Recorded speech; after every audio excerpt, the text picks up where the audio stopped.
ئەزیزان سپاس بۆ خۆی گەورە کە ماوەیەکی زۆر دەبێت کۆمەڵێک پرۆژەی زۆر گەورە و جوان لە هەرمی کوردستان ڕاگەنراوەتانت پرۆژەکان ئەوەندە گەورە بوون دەنگدانەوەیەکی زۆری هەبوو تەواوی سۆشیال میدیا و تیڤیەکانی بەخۆیەوە سەرقاڵ کردبوو کۆمەڵێک دەستپێشخەری جوان بوو بۆ ئەوەی کە ئەم کۆمەلگایەکی مسلمانە بتوانن لە دینەکەی خۆیان زیاتر شارەزا بن لە هەنگاوێکی نوێدا ئەمەڵبەندی چەمتوماڵی کۆمەڵی دادگەری بەشی پەروەردە هەستاون بە پرۆژێکی جوان بە ناوی چلینەی خانمان کە چل فەرمودە لە خۆ دەگرێت و ئەو کەسانی کە بەشدار دەبن خانم دەبن بەڵام بۆ ئەوی کە وردەکاری پرۆژەکەەوە ئامانج لە پرۆژەکە بزانین وەکەن ئەوانی کە ئەتوانن بەشداری بکەن میوانداری بەڕێزان خاتمەشخەڵ نەوزاد ئەندامی لیژنەی سەرپەرشتیار و دڵشاد محەممەد ئەندامی لیژنەی سەرپەرشتیار بەخێر بەن سپاس بۆ ئامادەبوونتان. پێمە لای کاک دڵشاد بزانین چلینەی خانمان چییە بۆ ئەم ناوەی لێنراوە و کێ ڕاگەنرا؟ بسم الله الرحمن الرحيم وبه أتوكل واستعين وصلى الله على سيدنا محمد وعلى آله وصحبه وسلم. سواز بۆ جەنابتان سواز بۆ دەرفەتە. دیارە یەکێک لە کارە سەرەکیەکانی ئۆرگانە جیاجیەکانی کۆماڵ و مەشروعی ئیسلام خوازان من ضمنی مەڵبەندی چەمچەماڵی کۆمەڵ گرنگیدانە بەلایانی پەروەردەی. دیارە بەڕێگەی جۆرا و جۆر خزمەتی پەروەردەی بە هاوڵاتیانی وڵاتەکەمانەکەی یەکێک لەو چینانێشی کە پێویستە خزمەتیان بکەین خوشک و دایکانی خۆمانە ئافرەتانی کۆمەلگاکەی ئێمەیە بەڕێگای جۆرا و جۆر خزمەتیان پێشکەشەکەین. یەکێک لەو خزمەتانە پرۆژەیەکە بە نێوی چلینەی خانمان کە خۆی دەبینێتەوە لە خوێندنەوە و دراسەکردن و لەبەرکردنی چل فەرمودەی پێغەمبەر عەلەیهی سەڵات وەسەلام تایبەت بە ئافرەتان و خزمەتکردنی ئەم فەرمودەیە بە چەند قۆناغێکە بێ. قۆناغی یەکەم لە ماوەی مانگێکە بە 4 محاضەرە بە 4 مەوعیدی جیاواز و سەرجەم فەرمودەکە بەوانە ئەخوێنرێ دواتر لە ماوەیەکی دیاریکراویکەیە بەشداران تاقیکردنەوەی لەبەرکردنی ئەم چل فەرمودەیەکەن و لە کۆتاییشدا لە مەراسیمێکی شایستە و فراوانە ئینشاءڵڵا بە شێوازێکی شایەن بەوەی کە لە خزمەت خوشک و دایکانی خۆمانە بێ و شایەن بێ بۆی کە لە خزمەت فەرمودەی پێغەمبەر بێ عەلەیهی سەڵات وەسەلام مەراسیم و فیستیڤاڵێکی گەورەیان بۆ ڕێکە خەین و لەوێ بەعزێ دیاری و پێداویستی و ئەوانی کە بە باشمانزانی و دابین دەبێ پێشکەشێکی بە بەشداران بۆ شێوازە پرۆژەکە گاتە پایان ئینشاءڵڵا. خاتو مەشخەڵ ئەم چل فەرمودەی کە بڵێن ئەم لیژنەی کە هەستاوە بە ئامادەکردنی ئەم چل فەرمودەکەوە لە نامیلکەیەکە لە بەردەستی ئێمەیە تایبەتن فەرمودەکانیش بە کاروباری خانمان واتە ئەو فەرمودانن کە پەیوەستە بە فقه و تێگەیشتن و بابەتە شەڕەکانی ئافرەتان یا ئەو بە مرج نەگیراوە ئەو چل فەرمودەیە لە هەموو بوارێکی تایە. بنای خدای بەخشندۆ میهرەبان سپاس بۆ ئەم دەرفەتە. بەڵێ دیارە ئەم چلینەی خانمانە هەر خۆی لە ناوەکە دیارە چلینەی خانمان لە ناوەڕۆکی فەرمودەکان ناوەڕۆی کتێبەکە فەرمودەکان هەر هەمووی تایبەتە بە ژیانی ئافرەتەوە لە ناو بڵێن لە ناوەڕۆکی کتێبەکە کراوە بە 8 بەشەوە بۆ نمونەیەکی لەوانە بنەما شەریعەکانی ئافرەتان و بەرجەکانی باڵاپۆشی ئافرەتان و بەشێکیان تایبەتە بە هاوسەرانی پێغەمبەر صلی الله علیه وسلم یاخود بەشێکی تریان تایبەتە بە بڵێن ئافرەتانی هاوسەردار بەڵێ لە 8 بەش خۆی بینیوەتەوە لە 8 بەش پێکاتۆ تایبەتە بە ناوەڕۆی کتێبەکەش تایبەتە بە ئەو فەرمودانی کەوا تایبەتە بە ئافرەتانەوە. زۆر باش خاتم مەشخەڵ پرۆژەکان زۆرن و زۆرێک لە پرۆژەکان هەردوو ڕەگەزەکەی لە خۆ کردو بۆچی ئەمەتان تایبەت کرد تەنها بە خانمان ئاویستانەمە جیاواز بێ یان بۆچی جیاتان کردەوە جارە لە هەمومان ڕوون و ئاشکرایە زانین ئافرەتان نیوەی کۆمەڵگان و دایکی نیوەکەی تریشن ئەگەر ئێمە توانیمان ئافرەتان ڕۆشنبیر بکەین بە دڵنیا و کۆمەڵگامان بەرەو ڕۆشنبیرکردن بردووە چونکە ئافرەتان بەشێکی زۆر گرنگی کۆمەڵگان مناڵ پەروەردە ئەکەن ئەبینین ئافرەتان گروتینێکی زۆریان هەیە لە بەشداریکردن لەم پرۆژانەیە کە تایبەت نییە بە خۆیشیان ئەگەر سیر بکەین زۆرینەی بەشداربووان ئافرەتن بەڵام بە دڵنیاوە کاتێک ئێمە یەکەم پرۆژەمانی تایبەتە بە ئافرەتانەوە لە پێشووتریشە حدیثی ترمان هەبوو پرۆژەی فرمودەمان هەبوو تایبەت بە ئافرەتانەوە و هەروەها هی قورئانمان هەبوو تایبەت بە ئەو سوورەتانی کە تایبەتە بە ئافرەتانەوە ڕامانگەیاندووە ئیشەڵامە کۆتا پرۆژەیشمان ناوێت پشت بەخوای گەورە لەبەر ئەوە ئەزانین لە شریعەتی ئیسلامە گرنگی زۆر بە ئافرەت دراوە و زۆر لەلایەن نارانیش مۆتانە لە شریعەتی ئیسلامە درێ بۆی کە ئافرەتی کردەوە بە کۆیلە هیچ بافی بە ئافرەت نەداوە بەڵێ ئەوە ئێمە تێنەگەیشتون لە دین بۆیە واتی ئەگەینکەوە ئێمە بڵێن شریعەتی ئیسلام ئافرەتی پشتگوێ خستەوە بەڵام کاتێک ئەم فرمودانە ئەبینین کەواتە ئێمە تێگەین ئافرەت ئەوەندە گرنگە بۆیە ئەوەندە فرمودەمان لەبارەی ئافرەتان و تایبەت هەیە بۆ ئافرەتان بۆیە کاتێ ئێمە ئافرەتمان ڕۆشنبیرتر کرد ئەبینین کاتێک ئەو ئافرەتانە کە دێن بۆ ئیمتیحان سێرکە هەر لە مناڵێکی لە کۆرپی و مناڵە بچووکەی لەگەڵ خۆیان ئەهێنێ ئەی ئەم مناڵەکە ئاوها پەروەردە ئەبێ کە ئەبینێ چاوەکات تۆ دایکی لەو دەرس و دەور و خەریک ئەوەی ئەو مناڵە چۆن پەروەردە بێگومان وەک ئەو مناڵە نابێت کە کاتی بە فیڕۆ ڕۆیشتووە و کە دایکی نەیزانێ و کاتی بۆ دابنا بۆیە بە دڵنیایەوە ئافرەتان ئەگەر ئێمە توانیمان ئافرەتان ڕۆشنبیرتر بکەین بەڵێ کۆمەلگاکەمان زۆر بەرەو پێش ئەڕا زۆر ڕۆشنبیرتر ئەبێ ئینشاءڵڵا ئێمە شەمایەکەم و کۆتا پرۆژەشمان نابێت ئەوسە دڵشاد طبعا ناوەکی زۆر جوان و ناسکە بەڕاستی چلینەی خانمان بەس پرسیارەکە لەوەیە بۆ چل فەرموودە یعنی بۆ 50 نەبێ بۆ 45 نەبێ بۆ 35 نەبوو ئەمە یەک دوو جا من چەند پرسیارێکەکەم لە نێو یەک پرسیارە بەشداربوانی ئەم پرۆژەیە تەمەن بووی دیاری کراوە بۆ نمونە لە تەمەنی چەند کەمتر نەبێ لە تەمەنی چەند زیاتر نەبێ سێ بەس تایبەتە بە خوشکان و ئافرەتان لە چەمچەماڵ یا نەخێر ئەتوان لە ڕێی ئۆنلاینەوە لەسەر تاسەری هەرێم بەشداری بکەن بەڵێ فەرمودەیەکی پێغەمبەر هەیە عەلەیهی سەڵات وەسەلام کە باسی لەوە کردووە هەر کەس چل فەرمودە لەبەر کاوە کاری پێ بکە شایەن بە پاداشتی گەورەیە و بەهەشتی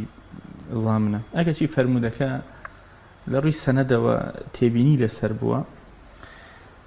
بەڵام بۆتە عورف لە نێو ئاهلی زانستە کە زۆر بجا ئەو کتێبانەی کە کتێبی مامناوەندیان بچووک بوون دەربارەی فەرمودە چل بوون پێکەوە کۆکراونەتەوە ناسراوترین کتێبگەرێک کە چل فەرمودە بوون ناسراوە بە ئەربعینی نەواوی کە یەک لە پێشین و زانە گەورەکانی ئومەت چل فەرمودەی هەڵبژاردووە کە لە نێو هەموو ئیسلامە تەفاسیلی شریعەتی تیاجێ کردو و پاش ئەو پێش ئەویش زانایان و خزمەتکارانی ئیسلام ئیتیباعی ئەو عورفەیان کردووە کە زۆرجار چلیان پێکەوە کۆ کردوێتەوە کە وتمان عورفەکەش ئەساسەکەی گەڕێتەوە بۆ فەرمودەیەکی پێغەمبەر عەلەیهی سەڵات وەسەلام دیارە ئێمە لە سنووری مەڵبەندی چەمچەماڵ دوو قەزا لەخۆگرین قەزای بازیان و قەزای چەمچەماڵ لە هەروو جێگا کە دیارە ئەوە بارەگە و شوێنمان هەیە لە شارۆچکەی بەردە قارەمان جێگەمان هەیە هەر لە سنووری بازیان لە ناحی تەکێ جێگەمان هەیە لە ناحی ئاغجەلەر شوێنمان هەیە لە قەڵاسیەوە کە لە گوندی گۆبتەپا جێگەمان هەیە لە ناحی شۆڕش شوێنمان هەیە تا ئەلەم جێگایەنە نابنکە و بارەگامان هەیە و لەوێ کتێبەکان دەستەکەوێ و لەوێ کاتی خوێندنی وانەکان هەیە و کاتی تاقیکردنەوەکان دیارەکرێ ئەگەر کەسێ لە دەرەوەی ئەم سنوورە جوغرافیا بوو کە ئێمە دیاریمان کرد طبعا ئمە ئەپلیکیشنێکمان ئامادەیە و لە بڵاوکردنەوەی ئینشاءڵڵا کە بۆ هەموو ئەو کەسانەی لە دەرەوەی ئەم سنوورن یان لەو سنوورێژن دەستیان ناگا بە بارەگاکە یان بە کتێبەکە یان خۆیان مەبەستیان پیان خۆشە لە ڕێی ئەلکترۆنیەوە لە خزمەت فەرمودەکە بن نەگەڵ بە شێوەی وەرەقی دەتوان استیفادە لە ئەپلیکیشنەکە بکەن تەنها ڕۆژی تاقیکردنەوەکە لە نزیکترین شوێن بۆ ئەو کوێیە لەو بارەگانی ئێمە لەو ناونشانی کە دیارەکەین بۆ تاقیکردنەوەکە بەشداری تاقیکردنەوەکە بکەن وەڵامی تەمەنەکەم دەست نەکەوت تەمەنمان دیاری نەکردووە هەموو تەمەنێک دەتوانێت بەشدار بێ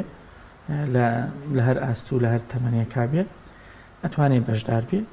ئەگەرچی خیتابی کتێبەکەمان زیاتر بۆ ئەو کەسانەیە کە قۆناغی هەرزەکاریان تێپەڕاند و بەرەو گەورەتر ڕۆیشتونەوە بەڵام بێژی کاتێکی معینمان دیاری نەکرد ئەگەر لەو تەمەنە گەورەتر بێ ڕازامەند نابین خیتابەکەمان زیاتر ڕووی لە گەنجانەوە گەر خەڵکی کێش بێت دەسەر لە خزمەتکرێت ئینشاءالله. خاتو مەشغەڵ بڕواری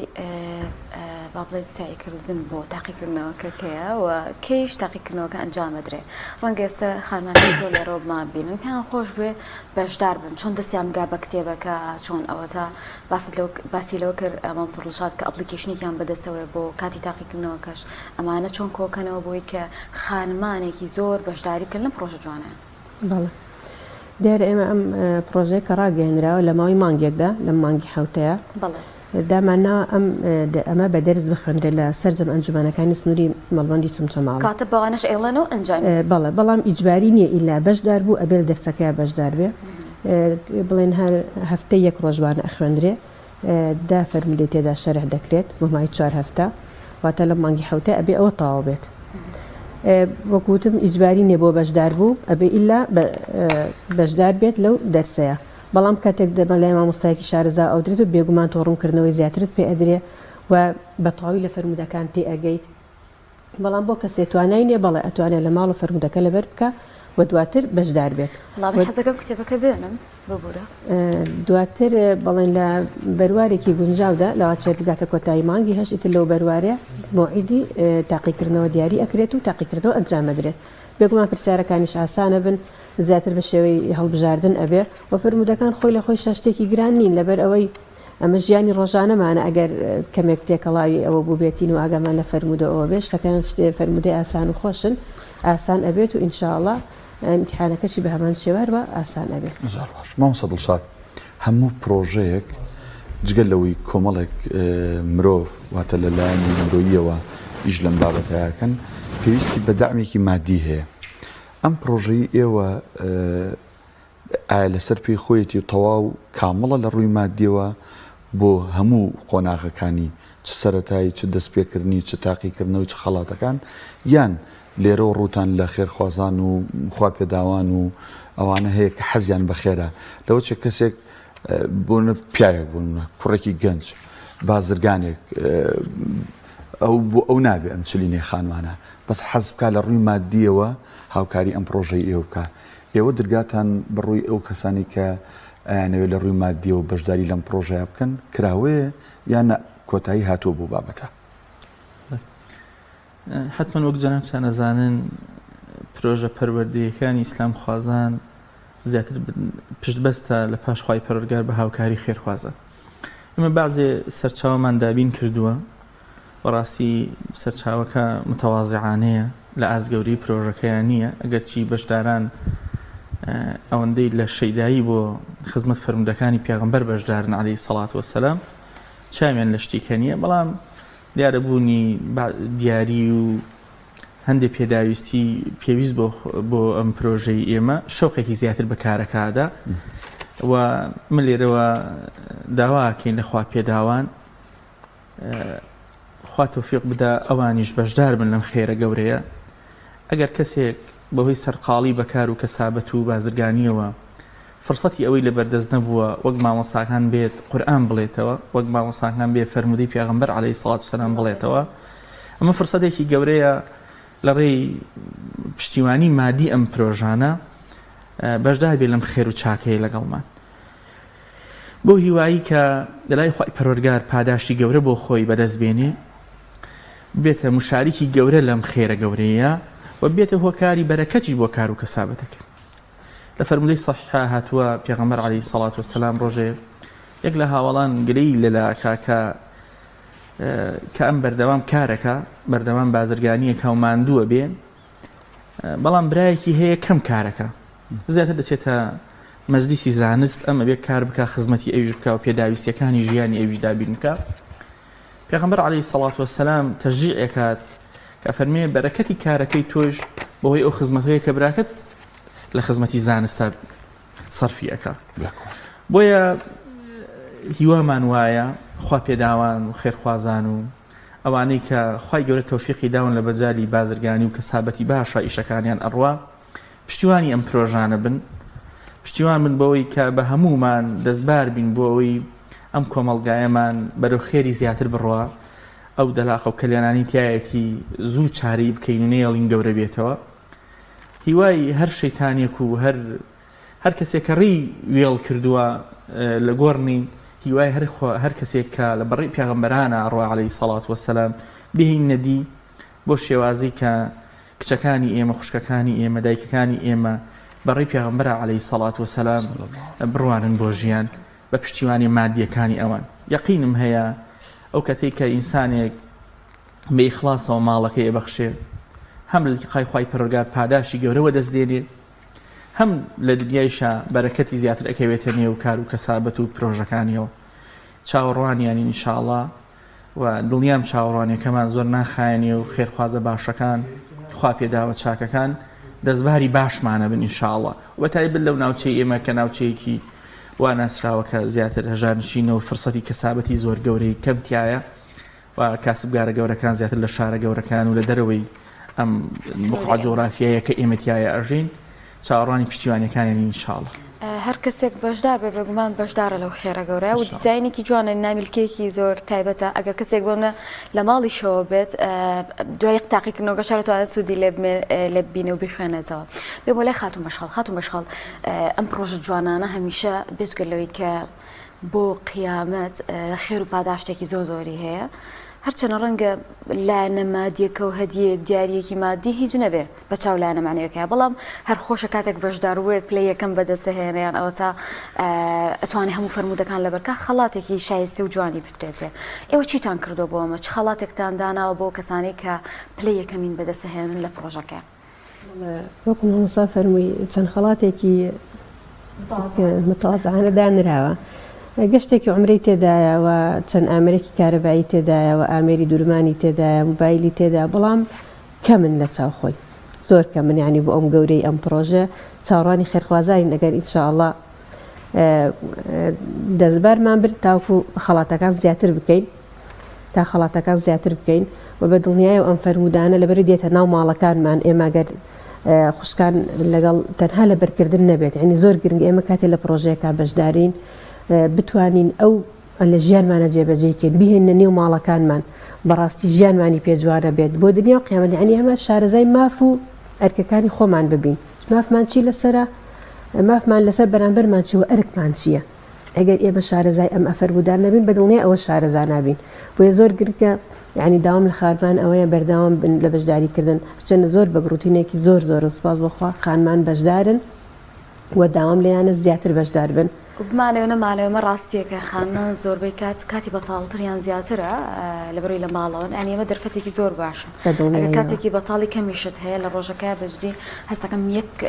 کاتێکی بکەم تۆتوانی ڕۆژی فەرمودەیەک بەلایانی کەمەوە لە بەرکەی بە دڵنیایەوە هەنی داوام لە خانمانە بە گروتینێکی زۆرەوە بەشدار بن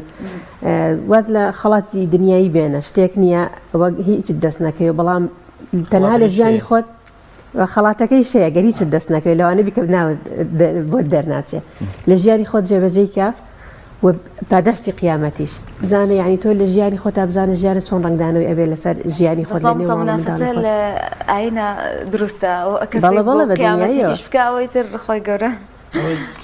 سەرنجە ئێمە لە هەڵبژارنی خەڵاتەکانیشە ئەوەمان لە چاو داوە کە ئەوش بۆ خۆی جۆرێکە لە خەیر و چاکە ئەو کەسەی کە فەرمودە لە بەرەکات تووشی خەیر و چاکە بێ نمرەی بەرز دێنێ خەڵاتەکانیش خەڵات گەلێکن هەر بۆی خەیر و چاکەیە دەچێتە عمرە دەچێتە پێداویستی ژیانی بێدابینەکە وتا خەڵاتەکانیش بە عینوان پێوترێن مادی لە واقع ینی کەمتر بەعدێکی مادی هەیە بەڵکو زیاتر بەعدێکی ڕۆحی و معنەوی و عیبادی هەیە هیوان بە قاپی خوای پەروەردگار هەیە بتوانین باش زۆرترین خەڵاتیشیان بەدابینکەین ئینشاءڵڵا طبعا ئەمە ئامادەکردنی ئەم نامیلکەی چل فەرمودەیە مامۆستا محەممەد چیمەنیە کەویش هەر خەڵکی چۆمچەماڵە هێوشتەکەتان هەر لە مامۆستا دڵشادا باش وەڵاهی من لە قسەکانی ئێوە و لەم با بڵێن هەندشتم خوێنەوە لە نامیلکەکە یەک دوو تێبینیم بۆ دروستبووین وەک پرسیار یەکەم جارە تەمەنی تایە تەمەنەکە بۆ خوارەوە نابێت لە 12 ساڵ کەمتر بێ ئەوە یەک دووەم ناونیشانی ئەنجومەنەکانی کۆمەڵتان داناوە دوسێ جاریش باسی مەڵبەند و کۆمەڵت کرد من ئەمە ئەخۆزمە بووی دوو پرسیارکەم یەک ئەمە بەس تایبەتە بە ئەندامانی کۆمەڵ یا بۆ هەموو خوشک و دایکێکە کە لە سنوورەکە لە هەرێمی کوردستانە بەشداریکە یەک دوو ئەمە تایبەتە بەس تەنها بە ئافرەتانی باڵاپۆش یا هەر خوشکێک کە باڵاپۆشیش نەبێ بەسەربەرزی و توانێت بەشداریکە و ئێوە لە خزمەتیە بن.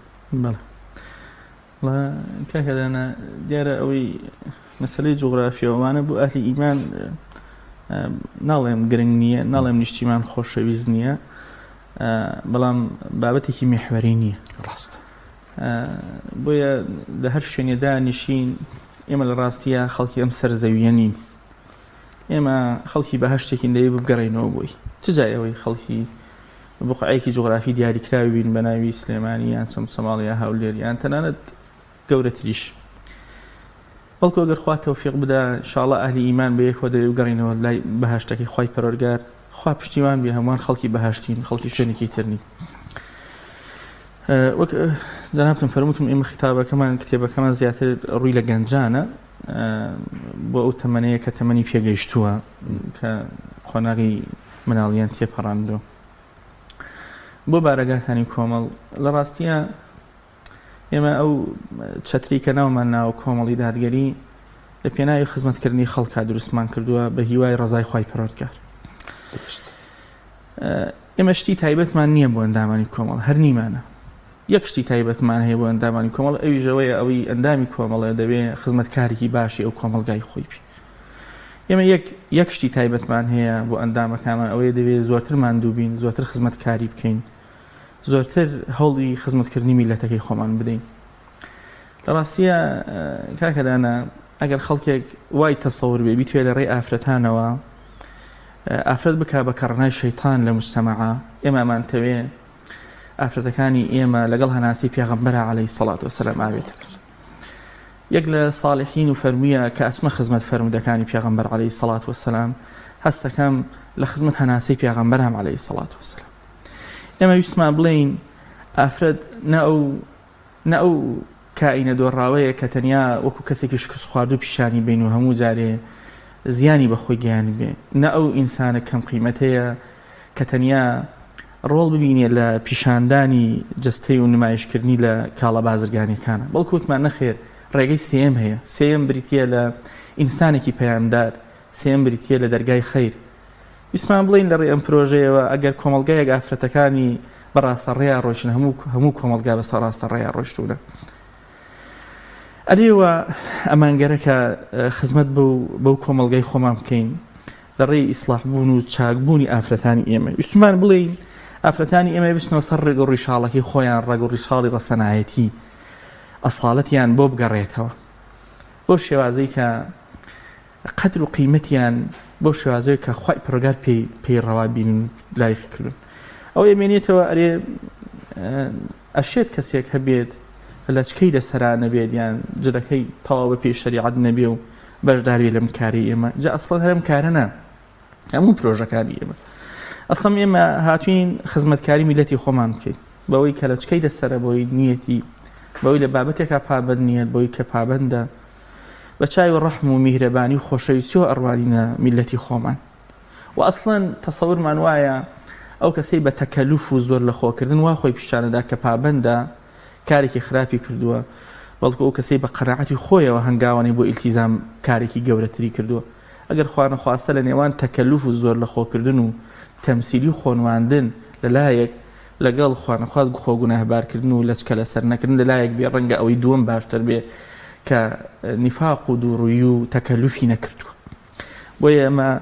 ئەو ئافرەتانی لە موجتەماعی ئێمە لەچکەیەک لەسەر ناکەنیان جلەکەیان وەک پێویست نییە، یان لە فڵان بابەتە کەمتەر خەمیەکیان هەیە، ئەوانەی هەر کچی ئێمن، هەر خوشکی ئێمن، ئەم هەر کەسوکاری ئێمن. ئەسڵەن ئێمەش وەکو ئینسانێک ڕەنگە خوشکێکە بێ کەمتەر خەمەکەی لە بەرامبەر خوایە لە مەجاری لەچکەکەیە بێ، بەڵام منش کەمتەر خەمەکەم لە شتێکی ترایە. منش لە مەجارێکە گوناهبارم و گوناهەکەی خۆمە بینم، حتمما خواشەی بینێ خوای پەروەردگار لێمان خۆش بێت. بۆیە پرۆژەکەمان وەکو ڕەحمەتی ئیسلامەتی بۆ هەمووانە بۆ هیوایشین ئەم مجتەمەعە هەمووی ئیستیفادە لە ئەو کانیاوی و ڕێبازی پێغەمبەر بکە عەلەیهی سەڵات وەسەلام لۆ لە خزمەت ئەم فەرمودانەیە بێ و هیوامان وایە کە ئینشاءڵڵا سەرەتاکەیشەوە وا دەرکەوتووە، پرۆژەیەکی مەزنە بەدەمەوە هاتنێکی باشەیە و دەیبینینەوە ئینشاءڵڵا لە کۆتایی پرۆژەکە ئێوەش ئینشاءڵڵا دەیبینین و خەڵکی کوردستانیش دەیبینن کە لە کۆتایی پرۆژەکە لە فستیڤالێکی فراوان و گەورەیە نەتیجەی ئەم کار و خزمەتە ئەبینن پشت بە خوای پەروەردگار. سپاس بۆ پەڕێزان دڵشاد محەممەد ئەندامی لیژنەی سەرپەرشتی و هەروەها خات و مەشغڵ نەوزاد ئەندامی لیژنەی سەرپەرشتی کە لەم تەوەرە لەگەڵمان نابوون بە هیوای پرۆژەیەکی جوان بە پایان بگەێنن و زۆرێک لە خانمان بەشداری پرۆژەکە بکەن.